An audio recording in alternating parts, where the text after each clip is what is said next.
Hey there, y'all. Peter Barclay here, and I am the host of True North Sports Talk Podcast. Welcome to the show. This is your home for Canadian sports. And today we are diving deep into the Toronto Blue Jays pitching situation. So as we hit mid-June in 2025, the Jays are sitting about 4 games over 500, but their rotation, their pitching all season has been somewhat of a roller coaster. Some games they've had brilliant starts. I mean, Barrios has had a few, Gosman's had 1 or 2, Bassett has been Bassett, anchoring, being the ace of the rotation. And the bottom spots were supposed to be Max Scherzer and Bauer Francis. Now, based on performance, based on injury, it's been a bit of a revolving door. Now, arguably, 4 out of the 5 spots really should be considered, if you ask me, for changes. Now, if you're looking at Bauer Francis, last year he was very lights out near the end of the year. It seemed like every time he went to the mound, it was a no-hitter into the 9th. This year, he's got a .450 ERA over 10 starts. Max Scherzer has had a thumb injury all year. We kind of knew that coming into the year that it might be a problem, but it was a flyer they took, trying to see if they could anchor that 5th spot with Alek Manoah being out with his Tommy John surgery. And those 2 things have left a real big hole in the Blue Jays pitching staff. So the Jays, they need at least 2, if not more, reliable starters to solidify their pitching staff and really make a push here going into the second half. And that's scary to say. We're almost at halfway through the season by mid-June. So they're looking for a playoff spot coming out of the East. And that's going to be a difficult task based on the rest of the league. Now, certain teams, Tampa Bay, Baltimore, they've taken steps back. So today we've got a packed show for you. We'll talk a little bit about the free agent market, dig into some possibilities to fill those spots that potentially could be available, and see what Ross Atkins and Mark Shapiro should do. And unfortunately, it looks like they're going to be at the helm during the trade deadline. So we got 5 to 10 potential pitchers. We're going to spend some time on Scherzer and Manoah and their current roles. We're going to take a quick look at the farm system to see if there's any hidden gems down there. And we're really looking at, I know we wrapped up Guerrero for the next, 14, 15 years on his contract, but Bo Bichette is still a big question mark. So that window, that era is kind of coming to a close. So, can Shapiro and Atkins fix this mess? Or really, as we did on an earlier podcast, should they really tear down their management, starting with Shapiro and Atkins, and rebuild it? Because this pitching situation really, as a fan or even as someone in a position that I'm sitting here talking on a podcast, it really has to be fixed. I look at previous iterations of management, and a pitching staff like this would not have lasted long. They either would have had viable options waiting at AAA, meaning big league pitchers that they took in spring training and started them out because they were on a spring training invite roster, and they would have had major league ready arms waiting in Buffalo to come to the big leagues. This year, these management, They don't have that. We'll get into that a bit later on. But we're looking at a really dire situation for the Blue Jays.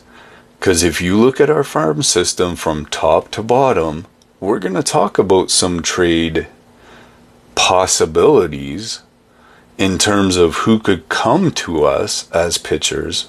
But really, we could do a whole nother episode on why there's nothing to give back in a trade. And unfortunately, we may have to pick a guy or two from the major league roster in order to get a pitcher back. And really right now, everything is so thin in the Blue Jays organization that who do you pick off the major league roster that you can bring someone else along to take their spot? There's not really much there. So the first portion of this, we're just going to take a look at who's out there. Who was left over after the winter as a free agent that may be available that the Jays could look at. So let's kick it off. Let's look at the free agent market. And it's a critical avenue that the Blue Jays could use to address their pitching needs. With 2 spots opening up, and they could fill it either by a trade before the 31st of July. But they're in a bind right now, especially since all the best targets looked like they were snapped up during the winter. A target like Corbin Burns, which the Blue Jays, as far as I remember, kicked tires on. He's out for the season with Tommy John surgery, as per recent updates. So they're going to have to go off the grid. They're going to have to think outside the box on this one. And notoriously at this time of year, as we've been saying, the free agent market is very, very thin. So what do? You've tried out Jose Urena. You've tried out Dylan Tate. Do you go with an unsigned 38-year-old Lance Lynn, who opted out of his deal with the White Sox, and he had a 5.26 ERA last year? He's pitching in the minors right now to a 3.60 ERA. He does have postseason experience with a 2.92 ERA in the 2023 playoffs. You get him on a veteran's minimum, maybe for the rest of the season, $8 to $10 million. He could be a bit of a band-aid for right now. His age, declining velocity could be risks, but he could eat up some innings. Rich Hill at 45 remains a free agent, but has expressed interest in returning. He posted a 4.76 with the Red Sox last year, and this year in AAA, he's got a 3.50 ERA and has 15 years of experience. Now, he might sign for a $2-3 million as a depth piece. His effectiveness at this stage, being an older pitcher, is somewhat questionable. He is kind of like Jamie Moyer was at this age, where he relies more on his smarts, his guile over stuff. Now here's a wild card to just throw out of left field. And believe me, I would understand your apprehension as a viewer or a fan of the Blue Jays organization when I mention this name. However, innocent until proven guilty, and at this point he is being accused of things, but has never actually been convicted or had it proven that he actually did anything wrong. Now, the name we're looking for here is Trevor Bauer. He's a bit of a polarizing figure. They suspended him, it turns out, wrongly, for 194 games over 2022 and into 2023, it was allegations of domestic violence, which should be taken seriously, but at the same time, he was cleared of any criminal action. There was no substance to the accusations that were made against him. Now, I'm not saying he's a nice guy. I'm not saying that he should really be picked up by a team at this point, but someone who is desperate in the situation that the Jays are in. This is a guy who's been pitching for the last couple years, either in Japan or in Mexico, and in Mexico he won Pitcher of the Year. He was really good while pitching in Japan, and so he really hasn't lost a lot over the last few years. So in 2025, with the Yokohama Dina Bay Stars, he's 3-3 with a 3.20 ERA over 76 innings, and recent performance is tracking his fastball at still hitting, even at 34 years old, he's hitting 99 miles per hour. He won Pitcher of the Year in Mexico last year with a 2.48 ERA. He's a free agent, eligible to sign with any major league team. Obviously, there are some major concerns surrounding him off the field, and there would have to be clauses in his contract that allow the Blue Jays to cut ties if any of those things even have a hint of happening again. He's offered to play for any team for the league minimum, so he's a cheap option if nothing else, and potentially be a stopgap. Maybe he comes back and he's a choir boy that just does his job, is happy to be back. Maybe he puts all that stuff behind him. Who knows? I know if I mess up, you yourself as the viewer, if you mess up, you would like a second chance, a third chance, a 10th chance.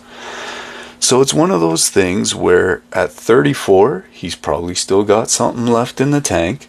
He definitely will have a chip on his shoulder looking to prove that he belongs in the major leagues still. Who knows? Sign him to like a tryout contract or something like that that allows him to pitch for a certain period of time and have those clauses in there. And if it doesn't pan out, designate him for assignment. Use your out clause and just cut ties with him. But at least you gave it a shot. So is that the type of outside the box thinking that we could look? There's an old friend who may be willing in Hyunjin Ryu, and I know he's in Korea pitching right now. Is it worth kicking the tires on to see if he's willing to finish out the season? There's options out there, but you maybe have to think a little bit outside the box. So getting back to Trevor Bauer, he is an outspoken guy. He's a bit like Marcus Stroman, where his compete level is always there, but is it too much? That's going to be the question. It's a long shot.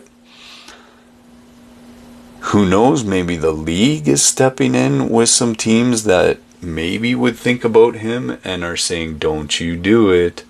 Who knows what's happening behind the scenes.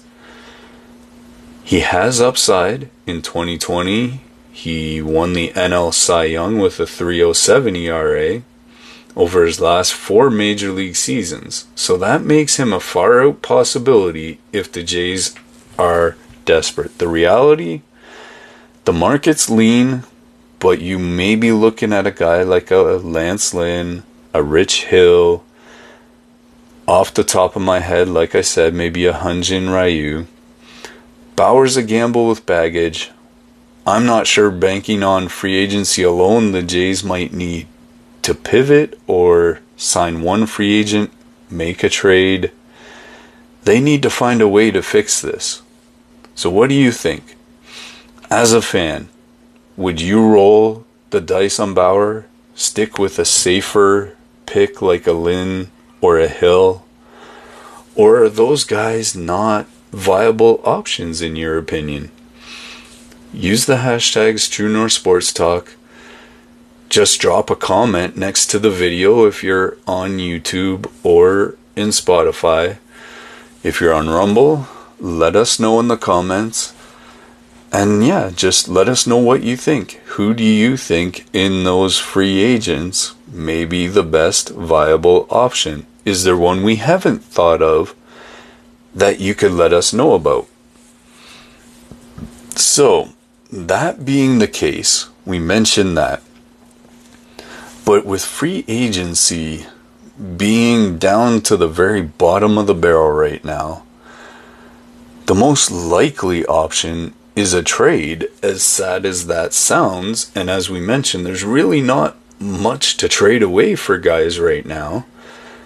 So the Jays really need to look at their options right now. They've got 2 spots to fill. They're 4 games above 500. Haven't looked at the exact wildcard standings, but they're in the mix. So let's look at some pitchers who could be available in trade that they would have immediate impact filling up the 2 roster spots. But you know what? They may just be longer term fits as well. Now we're looking at the White Sox here to start off with, and their guy Dylan Cease. At 29 years old, he's got a 3.42 ERA this year and a 3.10 FIP. With a filthy slider, we're looking at Chicago's record being abysmal again at 20-40 as of today. Makes him a prime sell candidate for the White Sox like Crochet. And what could the Jays offer?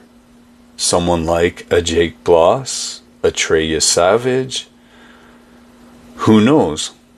So next up, outside of the White Sox, we're going to look at the Marlins. They have Jesus Luzardo. He's 27, so a little bit younger than Cease. He's got a 3.58 ERA. Miami struggled out of the gate at 25-35. Suggests they might be willing to sell. Luzardo's $5.5 million salary through 2026 is very affordable for a team like the Blue Jays. His injury history with elbow things, not sure quite if it was Tommy John serious or not, but he's had elbow issues, so that is a concern. But it'd still be worth kicking the tires on based on the situation that the Jays are in. Tanner Bybee, 26 years old, so he's in that range too. He's with the Cleveland Guardians. He's a riser. He's got a 3.20 ERA. Cleveland is they have a good record. They're heading towards the playoffs, it looks like, possibly, or at least a wild card. They may want to keep him, but if they fall out of contention before July 31st, Bybee's got 2 years of control. He could cost a lot being on the team that he's on.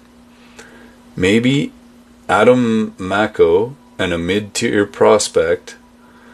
Shane McClanahan at 27 with the Rays. He's a bit trickier.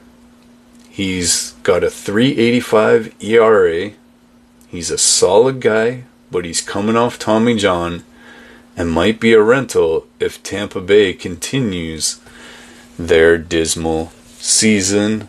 If they fade further from the 28-32 they are right now, the price could be steep, but given his upside, what would the Jays be willing to do? Looking at the Mets, they have Jose Quintana. He's another older option vis-a-vis Lynn or Rich Hill at 36 years old. He's still got a 3.75 ERA, which is fairly solid for a starter. New York is 32-28, so they're at a similar spot to what the Jays are. They might move him for bullpen help. So if the Jays have something that they feel is usable in their bullpen, at $13 million, the salary's manageable, and he could be an option. An old friend for the Blue Jays that may be available is Robbie Ray. He's 33. He's back with the Giants. After a trade from the Mariners, he's got a 3.90 ERA. His $23 million salary, though, might be tough to absorb unless the Giants are willing to help out on that. With the Jays, he had some Cy Young pedigree, which makes him a risk-reward target, but he's also had some injury issues over the last couple years, and he hasn't been quite as sharp as he was when he was with the Jays. Now we got some wild card options here maybe. The Pirates have Bailey Falter at 27. He's got a 3.45 ERA. Doesn't have a huge price tag at $1.5 million. You also have Reed Detmers, 25, out of Los Angeles with the Angels. He's a 3.70 ERA, and he's got 2 years left of eligibility. Both of those teams are under 500 currently, and these pitchers could be low-cost adds. They may even be prospect cheaper as well. But the Jays' farm depth is ranked in the bottom 10 by most metrics. This information coming from The Athletic. And it means they will need to get creative. But these names fit their need for rotation help. Now, some skepticism. I wouldn't want to be paying for rentals like a Robbie Ray or a McClanahan. Toronto needs stability. They don't need band-aids. So that's why the first couple of pitchers we looked at, a Dylan Cease, Jose Luzardo, they feel like they might be the best fit. The cost has to be a win-win on both sides though. We don't have a lot to give up. Hopefully they'd be willing to take some lower end guys. We'll see. Depends on what Shapiro and Atkins can come up with. And time's a ticking. So now, let's look at some in-house options. They're not looking real good, guys. We're going to talk now, as we mentioned, about Max Scherzer, who hopefully this weekend or this week coming will get into some minor league games. We'll see how his rehab's going. Alek Manoah is on the horizon, coming back from Tommy John. So we'll see how that goes. He's already been on record earlier this year as mentioning he thinks his mechanics from 2022 have returned, and maybe we'll be getting back that Cy Young level. We'll have to wait and see how it plays out in game action though. So who knows, but these are two options that could replace Francis. Scherzer could get his spot back in the rotation depending on how things go. So these situations really seem like they're what the Jays are waiting for, and they're just trying to piece it together till then. Scherzer signed for $15.5 in February, was supposed to be a veteran anchor up at, like with the Gosmans, the Bassetts at 40.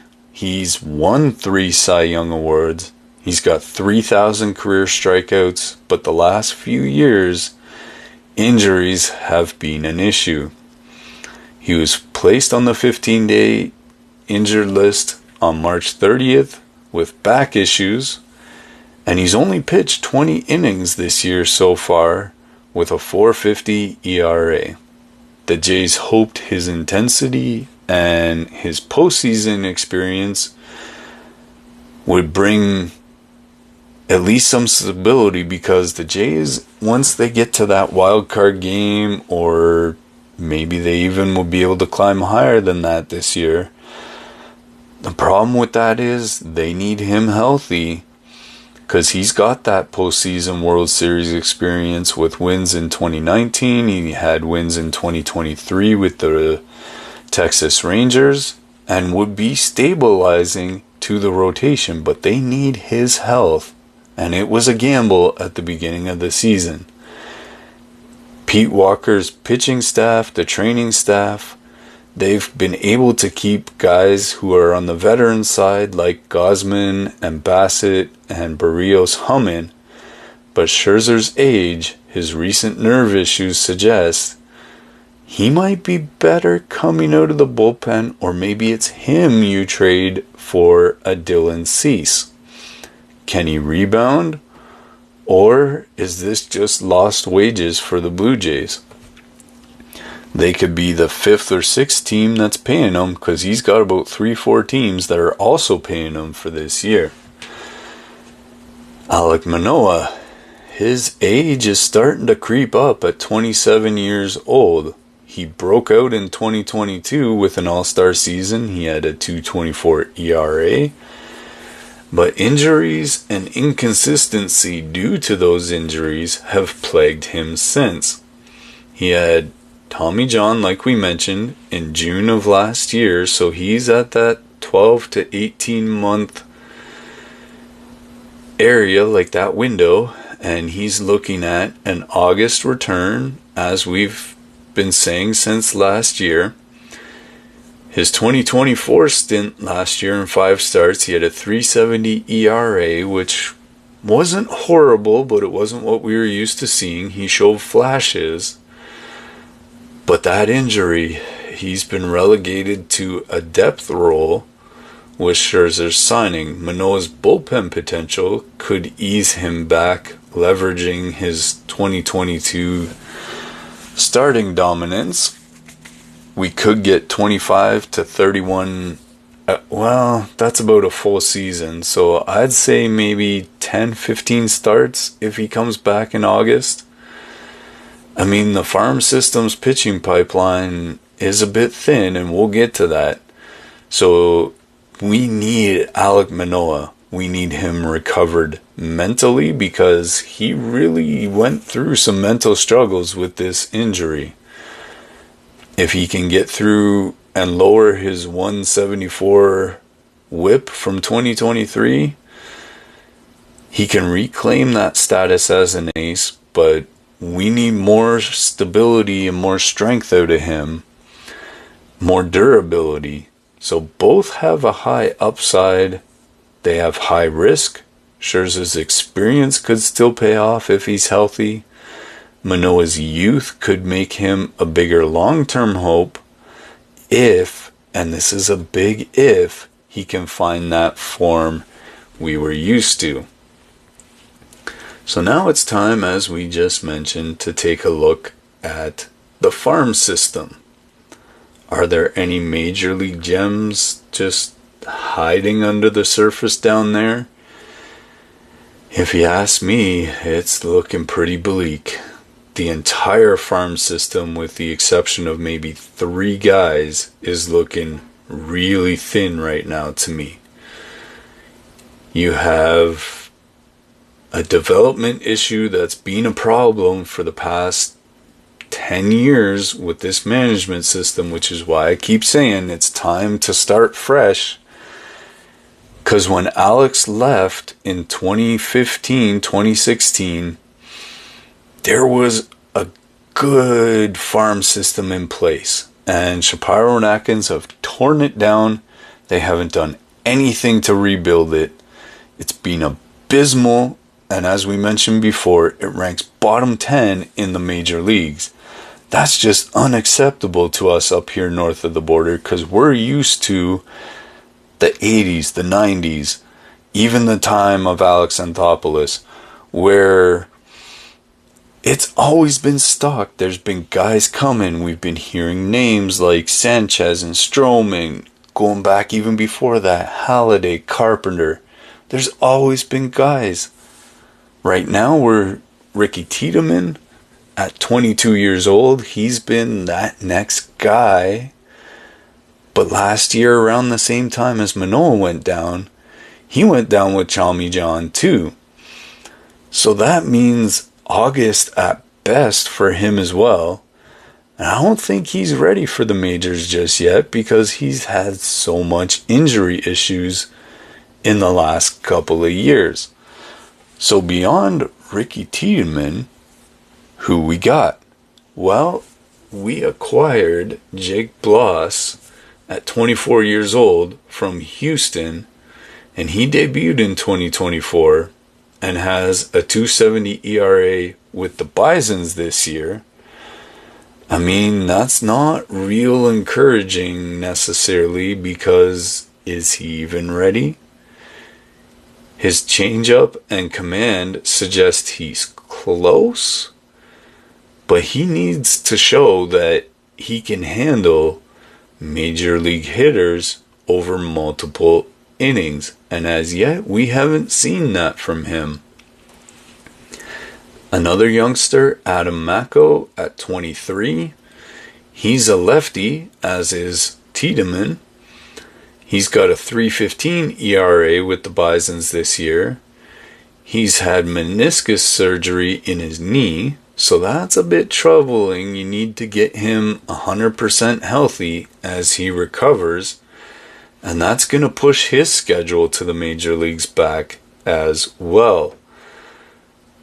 The new shiny toy from last year's draft is Trey Yasavage at 21 years old, but he's only up to high A with a 2.90 ERA there. He's showing flashes of brilliance, but he needs a lot more time before he's major league ready. Beyond those guys we just mentioned, there isn't much else. The Jays focus on pitching design over fundamentals. That stalled the development of a lot of their guys. So only Tiedemann and Bloss are at a point where they show major league potential. They're not yet ready necessarily for the rotation.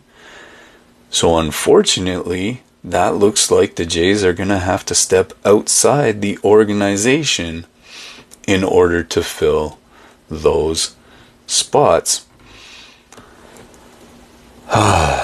This pitching situation, the circles I roll in, we've been talking about this ad nauseum almost for like a year and a half now, that beyond Gausman, beyond Barrios and Bassett, it's bleak. We've talked about the farm system, how there's nothing coming, how we're used to that. So the Jays pitching situation, it's a mess. You might say there's a hidden promise there with Scherzer and Manoah that could turn it around. The farm's delays, forced trade focus, as we mentioned, hopefully we could get a Cease or a Luzardo. That would help transform the rotation. There's guys out there that may be available, like a Jack Flaherty or a Pivetta. Those are maybe safer bets. I'm hoping and I'm predicting the Jays need to land at least one of those top guys by July, maybe a Cease. I hope they don't have to rely on a Bloss for depth, but they need to push for at least a wild card spot this year. So what do you guys think as fans? Who should the Jays target? As I mentioned earlier, share your picks. Who do you think? Maybe there's an out-of-the-box thought that you have that we haven't thought of yet. Hashtag True North Sports Talk. Tune into Sportsnet to catch all the Jays games this year. Question is, can Toronto fix this rotation and at least make it to the wild card? Or is this just gonna become one of those things that can't be fixed? Let's talk about it. Hope y'all are interested in it. Until next time, Peter Barkley here, saying go Jays go, and we will see you on our next podcast.